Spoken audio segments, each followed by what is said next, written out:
ನಟ ದರ್ಶನ್ ಜೊತೆಗಿನ ಹಳೆಯ ದಿನಗಳನ್ನು ನೆನಪಿಸಿಕೊಂಡಿದ್ದಾರೆ ಸುದೀಪ್.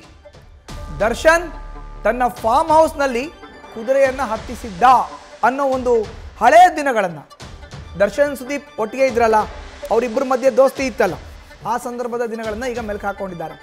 ದರ್ಶನ್ ಅವರ ಫಾರ್ಮ್ ಹೌಸ್ನಲ್ಲಿ ಆತ ನನಗೆ ಕುದುರೆಯನ್ನು ಹತ್ತಿಸಿದ್ದ, ದರ್ಶನ್ ನನಗೆ ಕುದುರೆ ಹತ್ತೋದನ್ನು ಹೇಳ್ಕೊಟ್ಟ. ಕುದುರೆ ಓಡಿಸೋದು ಕಷ್ಟ, ಒಂದ್ಸಲ ನಾನು ಕುದುರೆ ಮೇಲಿಂದ ಬಿದ್ದುಬಿಟ್ಟಿದ್ದೆ ಕೆಳಗಡೆ, ಅದಕ್ಕಾಗಿ ನಾನು ಪೌರಾಣಿಕ ಸಿನಿಮಾ ಮಾಡಲ್ಲ.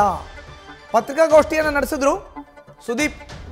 ಆ ಪತ್ರಿಕಾಗೋಷ್ಠಿಯಲ್ಲಿ ದರ್ಶನ್ ಬಗ್ಗೆ ಸುದೀಪ್ ಆಡಿರುವಂಥ ಮಾತಿದು. ಹುಟ್ಟುಹಬ್ಬದ ಸಂಭ್ರಮದಲ್ಲಿ ಇದ್ದಾರೆ ನಟ ಸುದೀಪ್. ನನಗೆ ಈ ಕುದುರೆ ಓಡಿಸೋದಿದೆಯಲ್ಲ, ಇದೊಂದು ನನಗೆ ಆಗಲ್ಲ.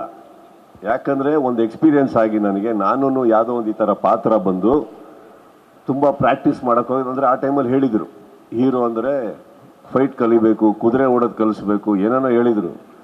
ನಾನು ಸೀರಿಯಸ್ ಆಗಿ ಹೋಗಿದ್ದೆ, ಕಲಿತೆ. ಒಂದು ವಾರ, ಒಂದು 10 ದಿನ ಚೆನ್ನಾಗಿ ಓಡಿಸ್ದೆ. ಒಂದು ದಿನ ಸುಮ್ಮನೆ ನುತ್ತಿದ ಕುದುರೆ ಯಾಕೆ ಎಗುರುತು ಅಂತ ಗೊತ್ತಿಲ್ಲ, ಎಳ್ಕೊಂಡು ಬೀಡ್ಕೊಂಡು ಕಾಲು ಸಿಗಾಕೊಂಡು ಒಂದು 20 ಮೀಟ್ರ್ ಎಳ್ಕೊಂಡು ಓಡೋಗ್ಬಿಟ್ಟಿತ್ತು ನನ್ನನ್ನು. ಅವಾಗ ಆಗಿರೋ ಭಯ ಇದೆಯಲ್ಲ, ಪ್ರಪಂಚನೇ ನೋಡ್ಬಿಟ್ಟೆ ನಾನು. ಅದಾದಮೇಲೆ ಅರ್ಥ ಆಯಿತು ಒಂದು ಯಾವುದ್ರ ಮೇಲೆ ಹತ್ತಿದ್ರು ಅದರದ್ದು ಬ್ರೇಕು ಹ್ಯಾಂಡ್ಲು ಎಲ್ಲಿದೆ ಅಂತ ಗೊತ್ತಿರಬೇಕು. ಕುದುರೆಯಲ್ಲಿ ಎಲ್ಲಿದೆ ಅಂತ ನನಗೆ ಗೊತ್ತಿಲ್ಲ. ಇದೆಲ್ಲ ಹೊರತುಪಡಿಸಿ ಫೈನಲ್ ಆಗಿ ಇನ್ನೊಂದು ದಿನ ನಾವು ಎಲ್ಲಿ ದರ್ಶನ್ ತೋಟಕ್ಕೆ ಹೋಗಿದ್ವಿ.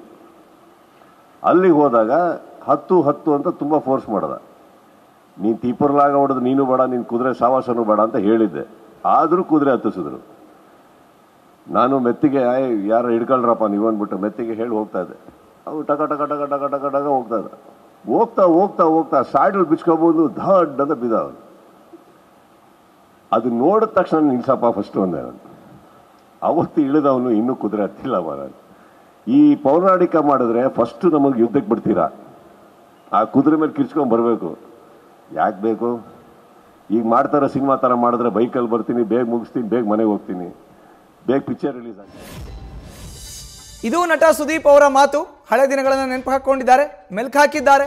ದರ್ಶನ್ ಅವರ ಫಾರ್ಮ್ ಹೌಸ್ಗೆ ಹೋದಂಥ ವಿಚಾರ, ಅವರು ಕುದುರೆ ಮೇಲೆ ಹತ್ತು ಅಂತ ಬಲವಂತ ಮಾಡಿದ್ದು, ನಾನು ಯಾತಕ್ಕೋಸ್ಕರ ಕುದುರೆ ಓಡಿಸಲ್ಲ ಅನ್ನೋದನ್ನು ಕೂಡ ಸುದೀಪ್ ರಿವೀಲ್ ಮಾಡಿದ್ದಾರೆ ಇವತ್ತು ಅವರ ಪತ್ರಿಕಾಗೋಷ್ಠಿಯಲ್ಲಿ.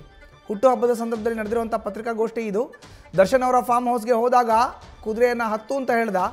ಒಬ್ಬ ವ್ಯಕ್ತಿ ಬಿದ್ದಿದ್ದನ್ನು ನೋಡಿದೆ ನಾನು. ಬಟ್ ನಾನೇ ಒಂದ್ಸರಿ ಸುಮಾರು 20 ಮೀಟರ್ ಕುದುರೆಯಿಂದ ಕೆಳಗಡೆ ಬಿದ್ದದ್ದು ನನ್ನ ಎಳ್ಕೊಂಡು ಹೋಯ್ತು, ಇಡೀ ಪ್ರಪಂಚನೇ ನೋಡ್ಬಿಟ್ಟೆ ನಾನು ಅವತ್ತು ಅನ್ನೋ ಮಾತುಗಳನ್ನು ಕೂಡ ಇದೇ ಪತ್ರಿಕಾಗೋಷ್ಠಿಯಲ್ಲಿ ನಟ ಸುದೀಪ್ ಆಡಿದ್ದಾರೆ. ಅಂದರೆ ಎಲ್ಲೋ ಒಂದು ಕಡೆ ದರ್ಶನ್ ಜೊತೆ ಇದ್ದಂಥ ಹಳೆಯ ನೆನಪುಗಳು, ಹಳೆಯ ದಿನ, ಅವ್ರ ಫಾರ್ಮ್ ಹೌಸ್ಗೆ ಹೋದಂಥ ದಿನವನ್ನು ಇವತ್ತು ಕಿಚ್ಚ ಸುದೀಪ್ ಮೆಲ್ಕು ಹಾಕೊಂಡಿದ್ದಾರೆ. ನ್ಯೂಸ್ ಫಸ್ಟ್, ನಿರ್ಭೀತಿಯಿಂದ ನಿಮ್ಮ ಪರವಾಗಿ.